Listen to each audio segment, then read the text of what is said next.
Tin ta ye te ne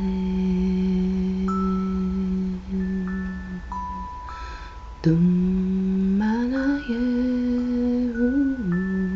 ye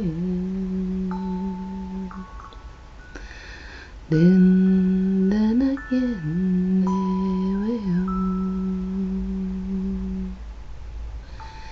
dum maya ne we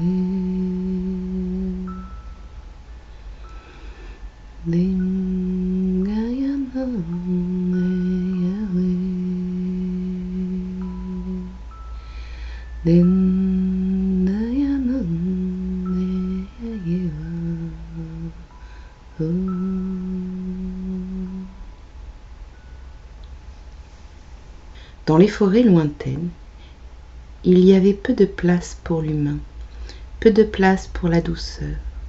En ce temps-là, les hommes arrivés en ces lieux luttaient sans cesse contre la nature, contre eux-mêmes, toujours sur le qui-vive, toujours en alerte. Il n'y avait pas une lune qui ne voyait les cauchemars gagner du terrain sur les repos réparateurs. Le tout était bien embêté. Comment aider cette partie de lui venue expérimenter la matière et leur permettre de retrouver la sérénité dans cet inconfort? Les humains n'avaient plus le temps de se poser pour entendre leur voix qui cherchait à découvrir ce calme et cette sérénité. Le tout chargea alors cette partie de lui qu'était le koala pour rappeler à l'homme l'importance du calme intérieur pour pouvoir vivre sereinement. Le koala accepta la mission, non sans réfléchir longuement à la meilleure façon de s'y prendre. Il observait les hommes du haut des arbres, le plus discrètement possible. Leur peur et leur inconfort étaient tellement grandes que tout était prétexte à se fâcher, à agresser l'autre, à prendre tout de suite sans s'occuper de demain. Tous les adultes étaient comme incapables de réfléchir. Ils étaient presque monstrueux envers les autres, envers leur environnement. Le koala prit peur et s'éloigna davantage. Comment le tout pouvait chercher à aider ces parties-là de lui-même? N'était-il pas plus sage de les laisser s'éteindre d'eux-mêmes, car de toute façon, à leur manière d'être, ils ne pourraient bientôt plus être. Mais le koala se reprit rapidement. Qui était-il pour critiquer ainsi une partie du tout? Et surtout, qui était-il pour penser que le tout avait tort? Bien entendu, il était lui aussi une partie du tout. Et ne venait-il pas, lui aussi, de céder à la peur et au doute?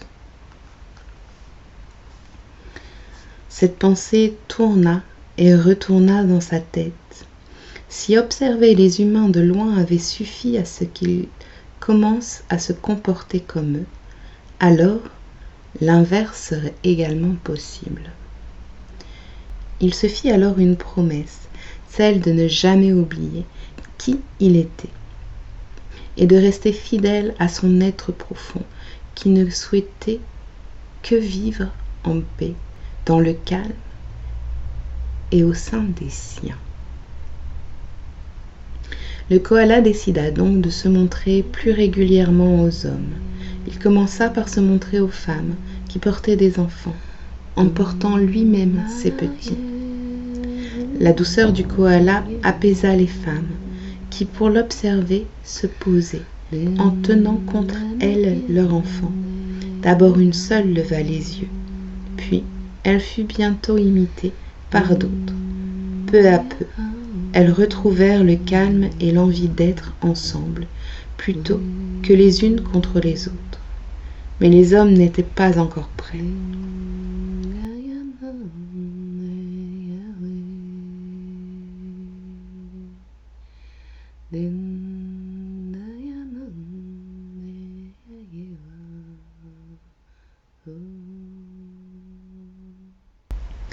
Puis, le koala s'approcha davantage des enfants qui s'éloignaient pour explorer les alentours. Ils avaient déjà observé cet animal tranquille en compagnie de leur mère, mais quand ils le découvrirent après une journée de jeu, presque à portée de main, leur envie de le toucher était grande. Mais le koala n'était pas encore à ce stade de sa relation avec l'homme. Il se contentait d'attraper les petites branchettes que les enfants posaient pour lui, puis les fruits. Les enfants allaient chercher différentes choses pour voir ce que le koala prendrait ou ne prendrait pas. Il apprit alors à ses enfants le calme et l'observation. Le koala ne prenait pas tout ce qu'on lui lançait. Il choisissait dans le calme et dans la retenue. S'il n'avait pas faim, il ne se servait pas. Si on lui donnait n'importe quoi, il ignorait et ne changeait rien à son humeur. Les femmes se joignirent bientôt à ces petits jeux, et le calme et le partage s'installaient parmi elles et les enfants.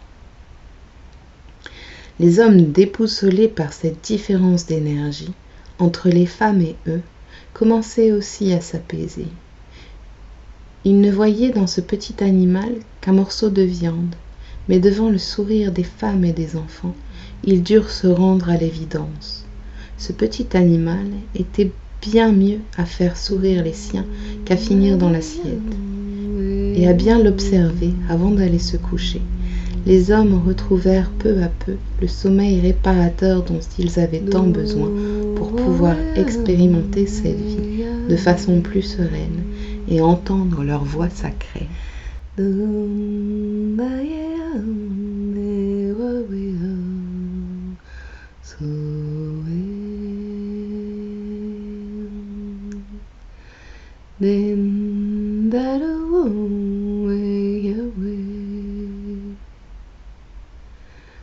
Dum